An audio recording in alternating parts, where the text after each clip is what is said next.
Hi everyone, my name is Sarah Mari. I'm one of the librarians at Portland Public Library in Portland, Maine, and I'm here today to continue reading The Dragon Thief by Zetta Elliott. We're going to pick up where we left off as Vic, Kenny, and Jackson are trying to go find a mysterious person named Blue that will help them get to the magic realm. Chapter 9, Jackson. Did he say rat? Kenny asks. Ugh, rats are disgusting, Vic says. You'll like Nate, I assure them. He's really clever and he can sniff out just about anything or anyone. He knew your sister had taken the dragon. How could he know? Vic asks. Is he psychic? I shake my head and grin. Nate told us that he could smell a thief, but I didn't realize at the time he was talking about Kavita. Kenny nods as my plan becomes clear. So you think that this rat can sniff out Blue? Nate's our best bet, I reply confidently. We just have to find him. Kenny locks up the shed and leads us back across the lawn and into his house. He says, "Bye, Mom. We gotta go to the library so we can finish our project. I've got my phone. I'll text you when we get there." Before Kenny's mom can object, we dash out of the house and onto the street. I head up the block even though I'm not sure where I'm leading my friends. How are we going to find this clever rat? Vic asks, hurrying to keep up. Just look for a mound of smelly garbage, Kenny says. All the bins by the curb are empty, which means that the sanitation trucks have already collected all the household garbage. We could check the subway, Vic says. I always see rats scurrying along the tracks while I'm waiting for the train. Those are good suggestions, but the last time I saw Nate, he took a different route to get underground. I think Nate lives in the sewer. I am not crawling into a sewer, Kenny declares. We all know that he wouldn't even fit if he was willing, but I've seen kids reach deep into a drain when their ball has rolled in the opening curve. It's dangerous, but they still do it. If Mama knew I was thinking about crawling into a sewer, she'd be so disappointed in me. And she'd blame Ma. I definitely don't want that. Maybe Jeff could go down and take a look, I say. Kenny looks horrified by the idea. He gently pats his pocket and says, Jeff needs to rest a bit longer. Why don't we check the dumpsters behind the supermarket? Over there. That's a reasonable idea, so we cross the street and peer down the alley. 3 dumpsters are overflowing with bags of trash. A black cat lurks around the entrance to the alley, but doesn't seem willing to navigate the murky puddles and rancid air. After you, Vic says. I try holding my breath, but eventually give up and surrender to the stinking alley. There are sounds of life all around us, but I don't see any rats. Suddenly, Kenny yells, "Over there!"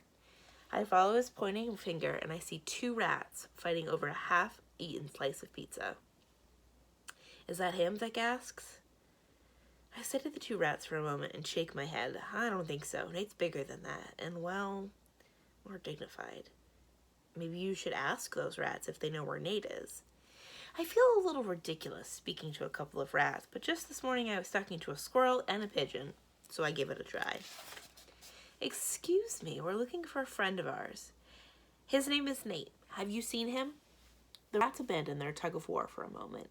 While one rodent rises up on its haunches and sniffs the air, seeming to consider my question, the other one scurries away with a disgusting slice. The rat that lost out shakes its fist at me, but it doesn't answer my question. Suddenly, I hear a familiar voice behind us. You looking for me? We spin around and find Nate leaning up against a metal dumpster with his arms folded across his chest. Nate! Am I glad to see you. We need your help. So I heard. What's up, kid? We're looking for a guy named Blue. Can you tell us where to find him? Nate shuddered. Blue's a nasty piece of work. Trash, really, and I know a thing or two about trash. Nate chuckles and then grows serious once more. You want to stay far away from Blue as possible, kid. Why? Elroy gave us his name. He said that Blue's a gatekeeper. Former gatekeeper. Blue can't be trusted. He'll only help you if there's something in it for him. He hasn't got a selfless bone in his freaky blue body. He's actually blue, Kenny asks, amazed. Blue could be holy. Lord Krishna is blue. Lord Shiva, too, Vic says. But this Blue definitely isn't divine. He gets his name from his unusual tattoos. They give his skin a strange hue and make my skin crawl. That dude is bad news, Nate said, shaking his head. But the transporters aren't working, and Ambrose is gone. We have to find another way to reach the realm of magic. Nate sniffs at a moldy crust of bread. Blue won't help you out of the goodness of his heart. He'll expect to be paid. Nate fishes in the pockets of his vest and pulls out a bunch of crumpled bills. Nate snorts and hops onto a plastic milk crate with a half-eaten apple. He takes a bite and says, "You don't get it, kid. Money means nothing to a guy like Blue." "What does he want?" I ask. "Magic," Nate cries. Kenny's hand instinctively moves to the pocket where Jeff is. "We haven't got any magic," he says. Nate rolls his eye and then sniffs the air. "You've got a fairy in your pocket, kid." Then he points at me. "And you've got a baby dragon born on this side of the divide." Not exactly. The dragon is with Vic's sister," I explain. "I know." Nate turns to Vic and says, "Your sister's close by." "No, she's not. Kavita's with my auntie out in Queens," Vic says. Nate taps his snout. "I never forget a scent. The thief and her dragon are near." "Then we have to act fast," I exclaim. "Just tell us where to find Blue. Once he tells us where the portal is, we'll make sure that Kavita hands over the dragon. Please, Nate, we can do this." "You don't understand. Blue already knows why you need his help. He knows about the box Elroy sent from Madagascar, and he knows that Trub took you to meet Sis and Ma in the realm of magic. He knows why you came back. He knows that Ma's health is failing, and that you'd do anything to make her feel better. Blue is a dangerous man. He crossed Sis once, and even she couldn't strip him of all of his power. Listen, kid, your grandfather's been a good friend to me. He'd want me to look out for you. Forget about Blue. Give Trub some time to find a safe way to move between the two realms." "We haven't got time," I cry. "I think Ma's getting worse. And the dragons I did deliver, they're suffering too. They need to be reunited with their sibling. I've got to make things right." "You can't, kid. Things have been set in motion. What's done can't be undone. The best plan is for you and your friends to go home. When Trub gets here, he'll collect the dragon and take it back to Sis." "What if he can't find a way to get back to Brooklyn?" I ask. "Your grandfather always comes through. Trust him, kid. I do." Before any of us could say another word, Nate darts out of the alley, crosses the street, and disappears inside the sewer. Kenny still has his hand protectively covering his pocket. "So what's the plan?" he asked. I'm not sure what to do. I was positive Nate would help us. I look to Vic and I feel relieved when he offers a sensible solution. "Let's start with the donut shop on Empire." We check both donut shops in our neighborhood, but no one there fits the description.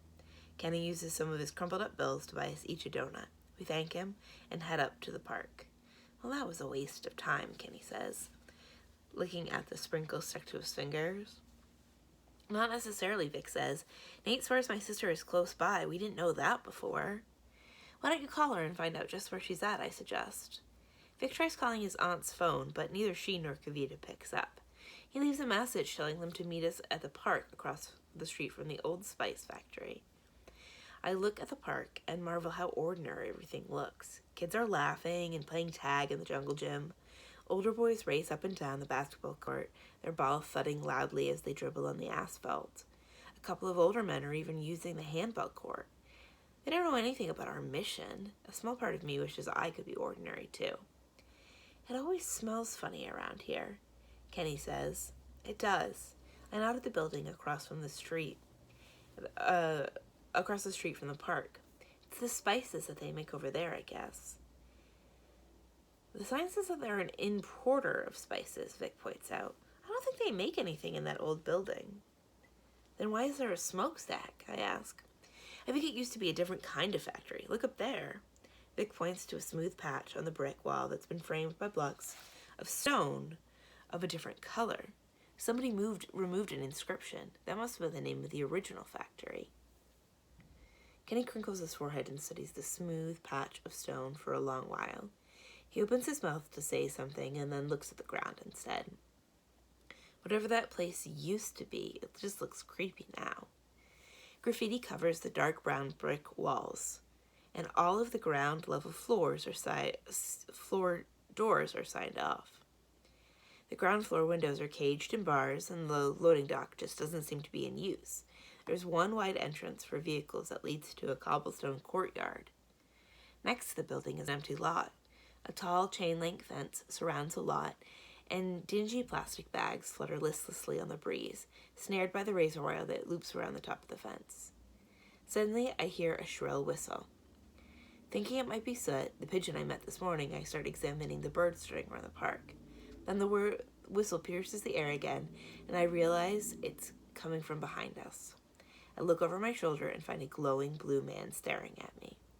I nudge Vic and Kenny. I think we found Blue, or at least he's found us. You can see the buildings at the bottom. And there's the factory. Chapter 10. Jackson. The table Blue's seated at is set up for a game of chess, but I don't see an opponent. Kenny and Vic follow me as I go over to talk to Blue. "Have a seat, kid," he says in a friendly voice. Then he produces a box of donuts and holds it out to me. "Want one?" "No thanks," I tell him as I slide onto the stone bench. Kenny and Vic stand behind me. I can't tell if they're trembling like I am. I swallow hard and I say, "You must be Blue." He laughs and looks at his bare arms. "I guess I am. It's the ink. I'm not Blue, really." I can't even count all the tattoos on Blue's body. Every inch of his bare arm is covered by serpents and mermaids and plenty of other symbols and words I've never seen before. The freaky thing is, Blue's tattoos are alive. The serpent winds its way up and down his left arm before circling his neck and slithering down his right arm. The mermaid winks and waves at me as she bobs in the waves, and a panther seems to prowl across Blue's bald head as it stalks a hummingbird. He even has tattoos on his face. A silver nose ring hangs above his thin lips, which are also a deep shade of blue. "Did it hurt?" Kenny asks, "getting all those tattoos?" "Not a bit," Blue says, before sinking his teeth into a jelly donut. When he uses his tongue to catch a glob of red jelly that squirts out, we see that even his tongue is covered in tattoos. "These are my guests," Blue explains, "roommates, if you will. We share space and show respect. Everyone gets along because I'm a good host." Blue's gaze flicks to Kenny, or his pocket, to be more precise. Then his pale gray eyes return me. "Real ink tattoos are permanent, but these are just temporary." "Absolutely. You mean you can remove them?" "Absolutely," Blue confirms, and that's what I intend to do, when the time is right. For now, I'm just something of a collector. A conservationist, if you will.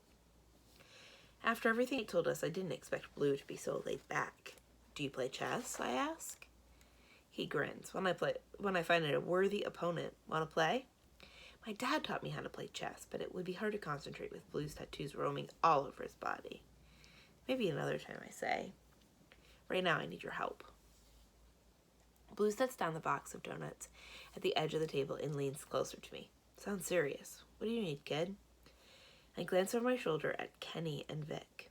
It helps knowing that they've got my back, but I wish I could let someone else do the talking right now. They didn't make this mess, though. I did. It's up to me to clean up. I need a portal or a working transporter. Elroy, that's a friend of mine, said that you might know of a gap that could get me where I need to go. Blue nods to show that he's taking me seriously. Then he leans back and rubs his chin, which sends a couple of hornets buzzing up to his forehead. "The professor sent you to me, did he?" I nod, relieved that Blue knows Elroy. Hopefully that will make him trust me. Blue links his fingers and looks straight into my eyes. "What are you offering?"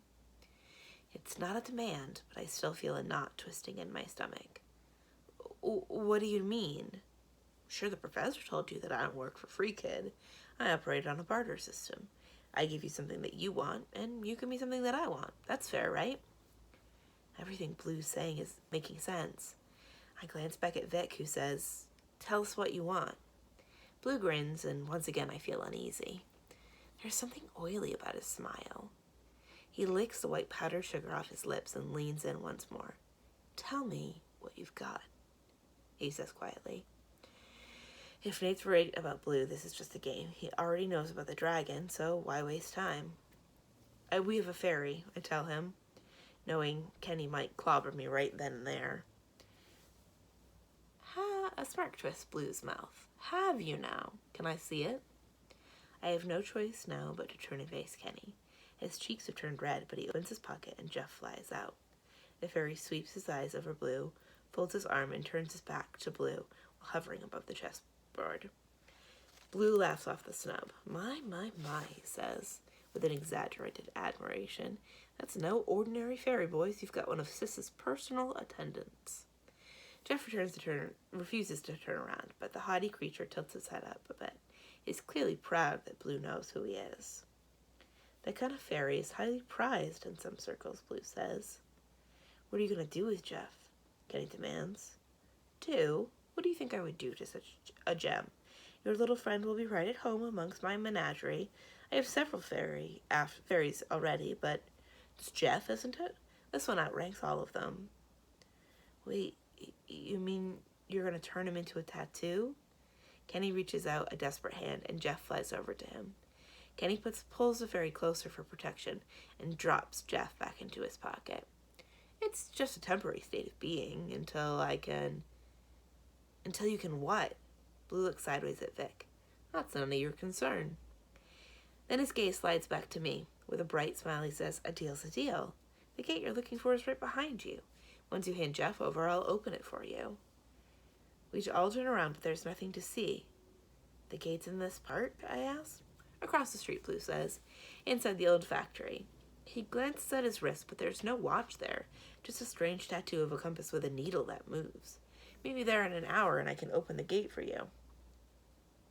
I study Blue for a moment. How do I know that you can deliver what you're promising? Elroy says you were demoted. Blue's mouth twists as if he's just tasted something bitter. Elroy told you about that, did he? Suppose he would. He's guilty of the exact same crime. I'm just the one that got caught. Picture of Blue with Jackson. It's hard to believe Elroy would ever commit a crime. Blue sees the doubt in my eyes and laughs. Guess the professor doesn't look like a criminal, but I do, right? No, I stammer unconvincingly. Elroy and I want the same thing. We used to, anyway. And what's that? Vic asks warily. A new world, Blue says simply. The old world, really. The professor and I want things to be the way that they used to be when magic was integrated into this world. One realm, not two. Elroy says it's too late. The balance can't be restored. He's a quitter, Blue says with a sudden snarl. Then he grows calm and he adds proudly, I'm not. Every creature has a right to be free. I'm a liberator. I doubt Sis sees you that way, I counter. Blue's lips curl slightly. Sis, what do you know about her? She's a guardian. Blue shrugs. You say guardian, I say jailer. She's holding those magical beasts against their will. Does that sound righteous to you? I, on the other hand, provide safe passage from one realm to another for those who are willing. I think a moment. You're a smuggler, aren't you? Blue laughs. There may be a pirate or two in my family tree, but I prefer to think of myself as an importer of rare and exotic creatures. I do what I have to do. Borders should be open. People, ideas, magic, all of it should flow freely. Sis found out, didn't she? That's why you were fired. Blue makes a sound of contempt. I was demoted because somebody snitched. My money's on the professor or his gangly friend. What's his name? Problem? Something absurd. I swallow hard. Trouble? Trub, that's the one. Amateur. Thinks he's a do-gooder, but they always just use him to do jobs nobody else wants to do. Vic looks at me expectantly. I know I should defend my granddad, but something tells me to keep my mouth shut. We've already told Blue too much. For a moment, Blue's eyes lock on mine, and I feel a shiver run up my spine. Kenny clutches his pocket protectively, as if Jeff might be in danger. For the first time today, I'm glad that the dragon is with Kavita and not with me. I don't trust Blue, but he seems like our only option. If Nate's right and the dragon is close by, then all we have to do is find Kavita and get Blue to open the gate. That would mean giving up Jeff, but something tells me that this particular fairy can take care of himself. I look at the chess pieces arranged before me. Dad always told me that chess was a game of strategy. You had to anticipate what your opponent might do. I decide to try stalling. We need a little time to think about your offer. Blue just shrugs. The clock's ticking, kid. I ain't got all day, and neither do you. I get up from the bench. Well, we'll get out of your hair. We'll be on our way. Blue studies me for a moment. I don't think you understand. The gate will only open for a few minutes today, and I'm the only one that can open it. I nod. I get it. I just need to talk things over with my friends. We know where to find you. Suit yourself, Blue says, as if it doesn't matter to him. Here. He holds out the box of donuts. Take some for the road. None of us wants his leftover donuts, but I take the box just so we can get out of there. I mumble a quick thanks, and we hurry out of the park. When we reach the corner, I drop the box of donuts into the trash. What a creak, Kenny says, peering into his pocket to check on Jeff. You can't make a deal with him. I may not have a choice, I say. Vic stares at the graffiti-covered building across the street. Do we really have to make a deal with Blue? I mean, he just told us where the gate is. Think you can open it on your own, Jax? We cross the street and stand in front of the spice factory. It's hard to imagine a gate to the realm of magic inside this rundown building. I don't even know how we can get inside, I confess. The driveway must be for deliveries, Kenny says. Let's go in that way. We can't just walk in there. There are people who work in the factory who will want to know what we're up to. There's probably a back entrance. Maybe we could sneak in that way, I suggest. We walk down the block to the empty lot on the corner. Vic examines the heavy chain and padlock wrapped around the fence gates. If Trub were here, he could easily pick that lock, but we're on our own. When Kenny pulls against the fence, the gates pull apart just enough for me and Vic to squeeze through. What we'll do once we're inside the lot, I don't know, but we'll have to take this one step at a time. Kenny peeks at his pocket and says, I really hope you're feeling stronger, Jeff, because we could use your help. Jeff's red head pokes out of the pocket and nods up at Kenny. Then the fairy rises into the air and leads us down the block. Jeff points at the spot high on the factory wall where the previous company's name was erased. Kenny frowns. There it is again, he says with a mixture of excitement and exasperation. Vic and I follow his gaze. What are you talking about, Kenny? Don't you see it? Kenny asks. All that gold writing. Vic wipes his eyes, squints at the wall, and then looks at me. Do you see anything? He whispers. I shake my head. Read it out to us, Kenny. It's only after I make my request that I remember that Kenny's dyslexic. His cheeks turn pink, and he jams his hands into the pocket of his vest. Jeff perches on his shoulder and nods encouragingly. Kenny shifts from one foot to the other before clearing his throat. In a shaky voice, he reads, Esmeralda's Excellent Emporium, exotic spices, magical potions, and mythical creatures of all kinds. As soon as the last word leaves Kenny's lips, I feel something shift. The sun should set soon, but the air grows a bit warmer. The happy shrieks of playing kids and the steady thumps of basketball fade to silence as the street becomes eerily quiet. I look back across the street and I find a field of tall, pink grass swaying where the playground ought to be. The spice factory's facade has been scrubbed clean, and all the windows glisten with clear glass panes. No bars, no cages. Guys, I stammer. I don't think we're in Brooklyn anymore. Chapter 11, Jackson. What do you mean? Vic asks. We haven't moved. We're still standing in front of the spice factory. I know, but look around. Where's the basketball court? There's no graffiti on the walls. And check out the trees. They've got leaves. Vic looks up. Gold leaves, he observes. The leaves only turn that color in the fall. Kenny's eyes grow wide. Have we gone back in time? I don't think so, I tell him. But I think the words you read, the words that only you could see, Kenny, triggered some kind of change. Well, if we're not in Brooklyn, where are we? I think for a moment. Trub, my granddad, told me that the realm of magic sometimes mimics features of the real world. So none of this is real? I reach down and crunch one of the dry yellow leaves between my fingers. It's real. It just isn't our world. I think we're in the realm of magic. Or close. Vic looks at me skeptically. But how did we get here? He said the transporters weren't working. I know, but Elroy said that there could be gaps, and Baloo said that this was the place where the gate was. We must be in some kind of in-between place. Kenny points at the brick smokestack. Look, he cries. You can see Kenny looking, and Jackson in the front, and Vic there in the back.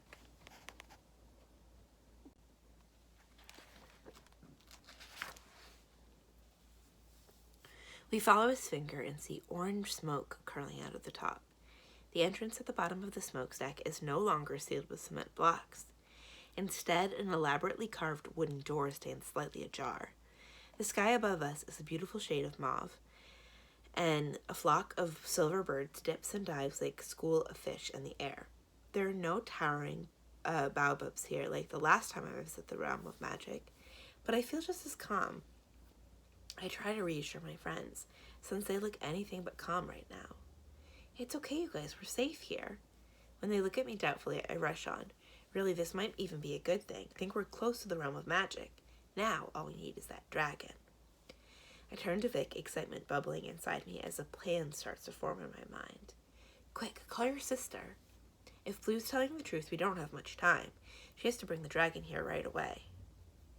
Vic takes out his phone, but as soon as he dials the number, he can tell that something is wrong.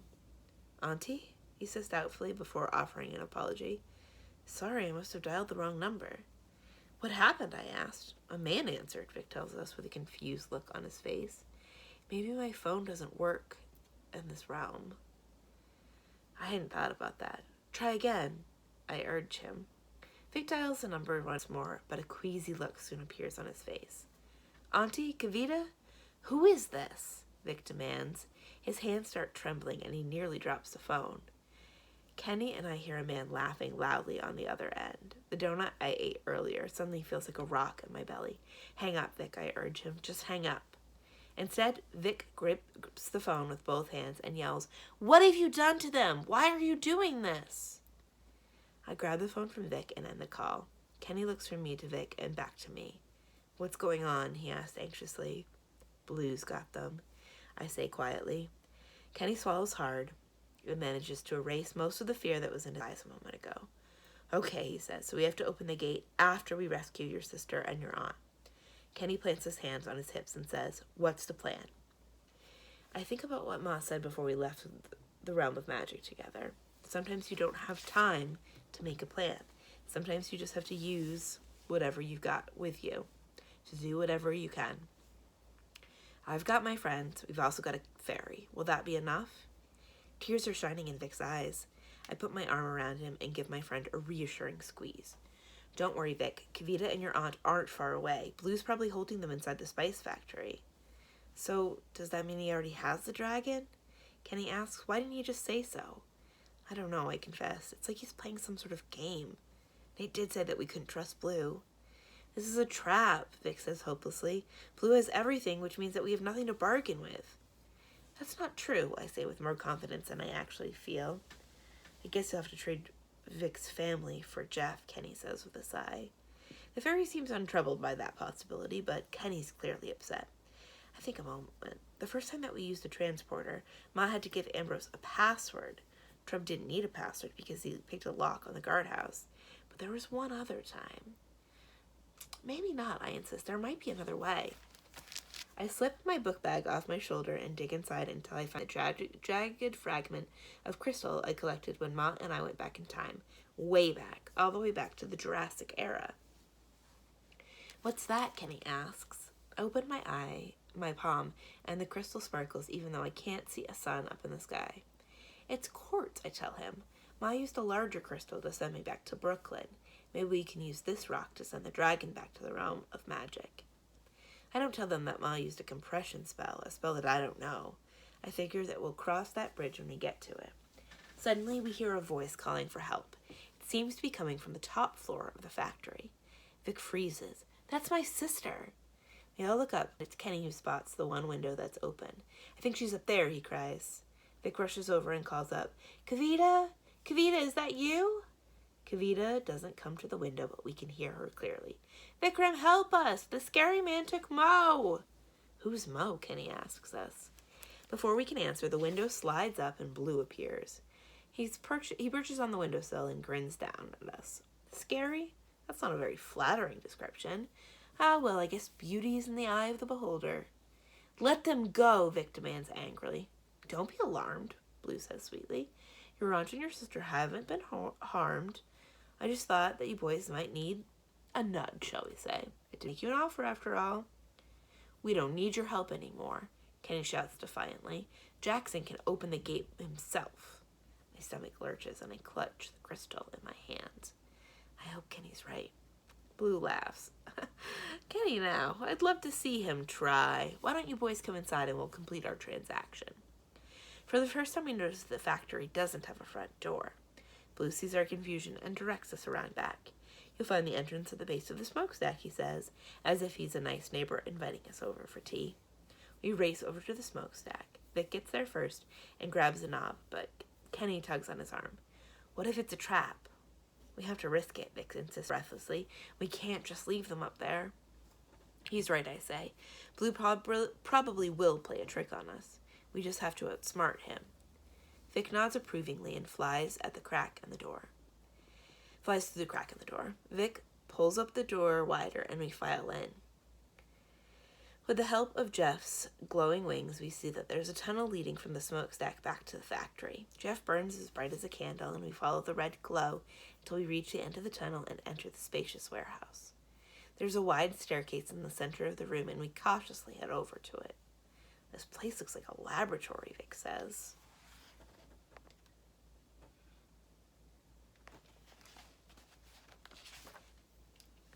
He's right. There are a few wooden crates stacked against the walls, but the two long tables run from the front to the back of the emporium, one on each side of the staircase. On top of both tables are glass beakers and test tubes full of colorful liquids. The blazing blue flames of Bunsen burners are causing some beakers to almost boil over. That could be dangerous, yet the air in the warehouse is fragrant, even a little intoxicating. I notice that Jeff has his finger under his nose to keep out the fumes. Don't breathe too deeply, I warn my friends. Who knows what kind of potions Blue's got bubbling in those beakers? Welcome! Blue's voice booms from above, and we look up to find him at the top of the stairs. He begins to descend, his arms spread open wide. What do you think of my emporium? Your emporium? What happened to Esmeralda? Blue's smile vanished. He bows his bald head and folds his hands together, as if in prayer. Sadly, she passed on, but dear Esmeralda was generous enough to leave her thriving business in my capable hands.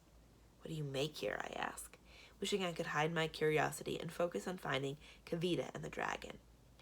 The grin returns to Blue's face. Shaking off his solemn pose, he bounces down the stairs and stands before us. What don't I make here? Blue says with a bright laugh. This, my dear boy, is the stuff of dreams. Blue proudly sweeps his arm over the table closest to us. Potions, spells, curses, hexes, everything humans most desire. Love, wealth, revenge, success. Put in a bottle, slap on a price tag. Humans are so desperate to be happy, they buy just about anything. He winks at me. Plus it's good PR, don't you think? PR? Blue heaves an exasperated sigh. Public relations. Try to keep up, kid. If magic is going to be restored to this world, people have to be prepared. With every sale and every satisfied customer, I'm generating goodwill for people like us and the creatures we represent. Sounds like a scam to me, Kenny mumbles. Blue hears him, but his smile only widens. Snake oil salesmen are disparaged by some, but sought after by others. What's inside the bottle doesn't really matter. What matters is that people believe. Blue's voice drops so low that the last word is barely a whisper. The Bunsen burner flames flicker and the overhead lights dim for a moment. I shiver and take a step closer to Blue, even though a part of me wants to run away. Fast. Vic breaks whatever spell I'm under by asking, "Where's my sister?" "Upstairs, of course, with your aunt. Such a lovely woman. One of us, I think," Blue says, winking at me. "I want to see them, now," Vic insists. He doesn't trust Blue and doesn't seem to care if it shows. "Right this way," Blue says, holding at his arm. Vic puts his foot on the first step, but I pull him back, and I say, "After you."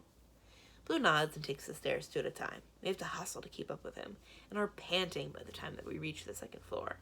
Blue isn't out of breath, though. There are two closed doors, one on either side of the landing. Neither door has a window, so there's no way to tell what's inside the room. "You choose," Blue says coyly. "Door 1 or door 2? Vic looks from one to the other and then calls out his sister's name. We hear footsteps and then small fists pounding on door 1. "Vikram, are you there? Please, help me!" Kavita's not my sister, but the sound of her crying behind that door nearly breaks my heart. Vic surges forward, but Kenny and I grab a hold of his arms. "I think it's a trick," I whisper in his ear. Jeff nods vigorously and points to the opposite door. Vic strains against us, but gradually calms down. "Let my sister go," Vic tells Blue. "Kavita can be a total pain, but she's just a little girl. Sugar and spice and everything nice. That's what little girls are made of. Blue laughs and the sound echoes eerily through the emporium. Aren't you anxious to see her? Why don't you two have a little reunion, and then we'll see what's behind door number 2. Blue grasps the knob and flings open the door on the left. Kavita runs out of the shadows and hurls herself at her brother. She sobs in his arms as Vic does his best to comfort her. It's all right, he assures her. You're safe now. I want to go home, she cries. Soon, little one, Blue assures her with a careless pat on the head. You wouldn't want to leave your dear auntie behind, would you? Let's see how she's doing. Blue opens door number 2. There's no sound coming from the dark room, but Jeff charges in and we follow the light from his wings. The room must be empty, because when Kavita calls her aunt's name, her small voice fills the darkness. I'm over here, Kavita. We follow her aunt's calm voice to the far corner of the room. Next to the window that reaches from the floor to the ceiling, we find the elderly woman standing opposite the dragon. The mauve sky is darker now, despite the absence of a sun. With Jeff hovering overhead, there's enough light to see that Vic and Kavita's aunt is holding a red box in one hand. With the other one, she's feeding the dragon. Before I can stop to think, I blurt out, "No!" The dragon looks at me for a moment and then turns its attention back to the hand that's holding a small, white, round cake. Peta, I can't believe how much the dragon has grown since I saw it last. When I delivered its siblings to Sis, they were the size of mice. But this dragon is the size of a baby elephant, and it seems to grow larger with every bite of the sweet, creamy treat. I think of the small crystal in my pocket and wonder if it's powerful enough to send a creature that size back to the realm of magic. I'd have to find some kind of container for it to travel in, and so far nothing I've seen in the Emporium is big enough to hold this glowing dragon.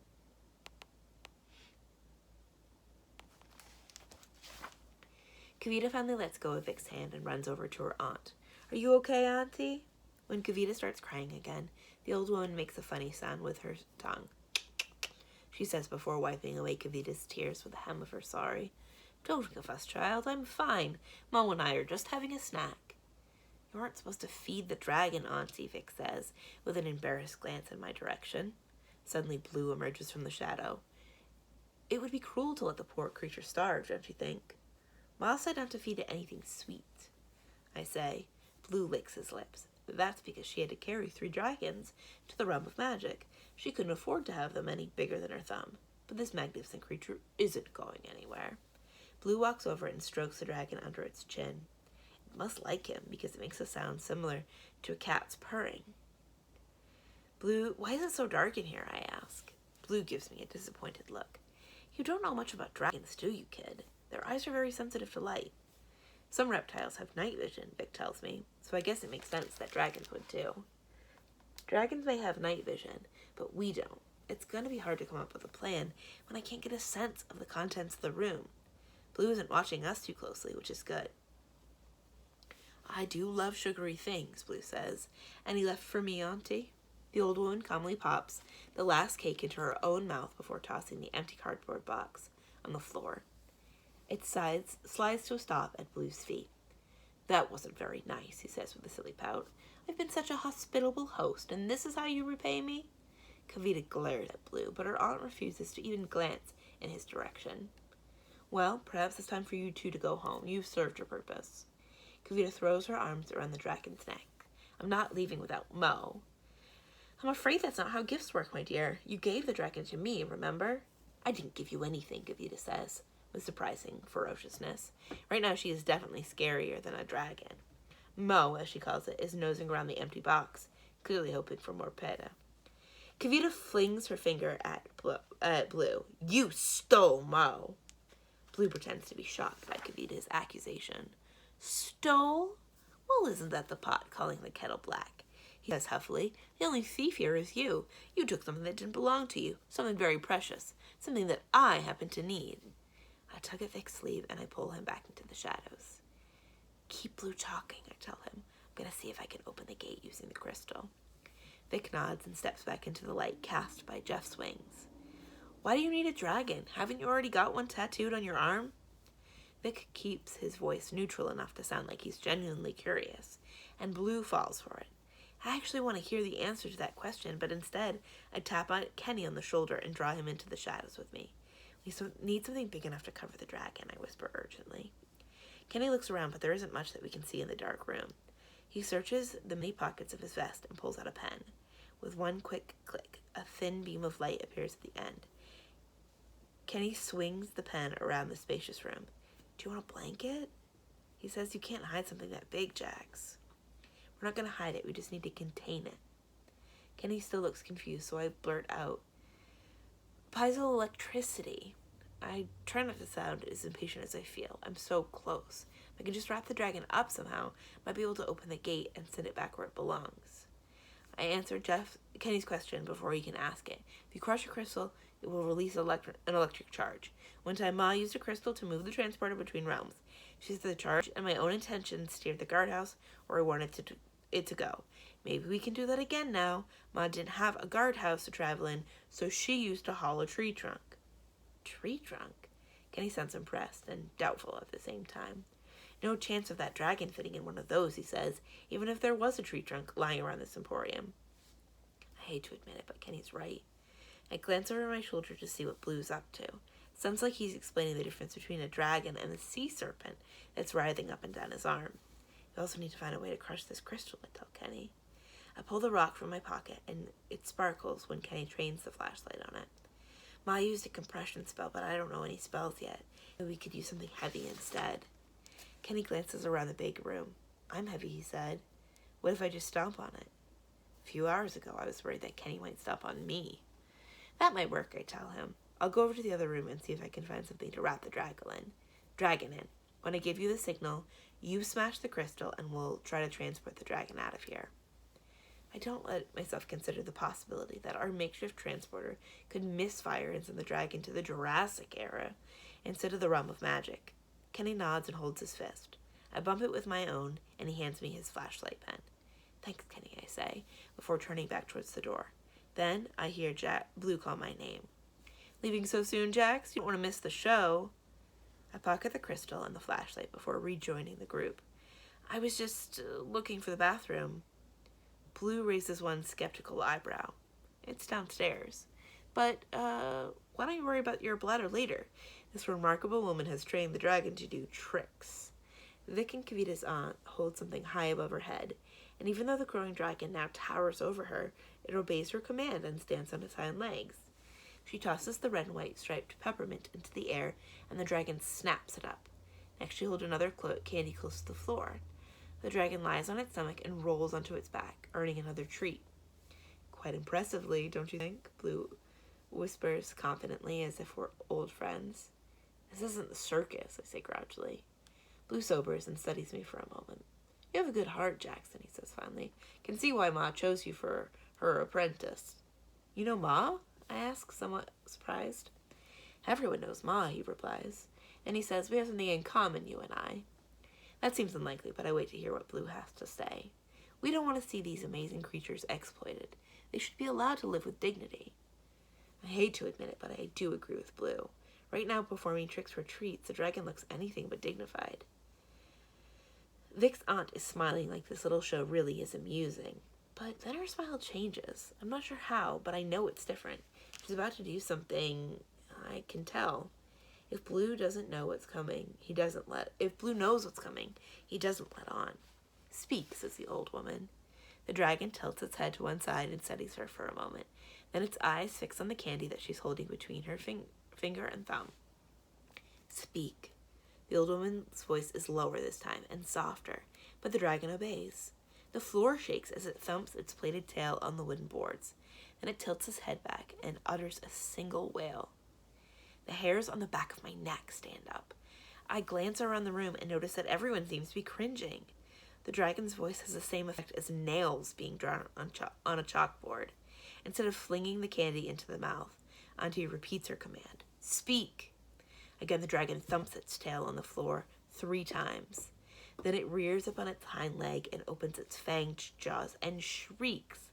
Kavita flies into her brother's arms. Kenny clamps his hands over his ears.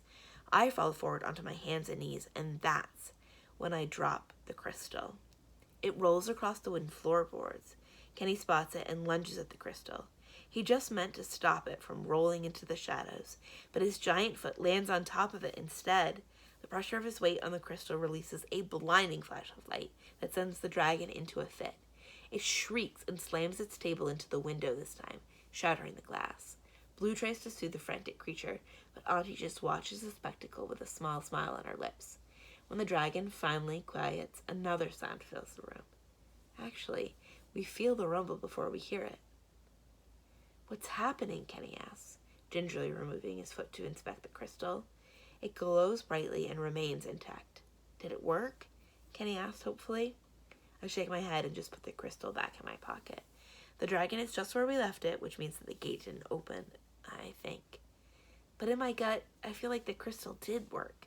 Something's coming. Something big. That's where we're going to stop for today. We'll pick up tomorrow with chapter 12 when we finish the book. My name is Sarah Mari. I'm one of the librarians at Portland Public Library in Portland, Maine, and we've been reading The Dragon Thief by Zetta Elliott, illustrated by Geneva B, and published by Random House. I hope you'll see you tomorrow for the conclusion of this story. Bye!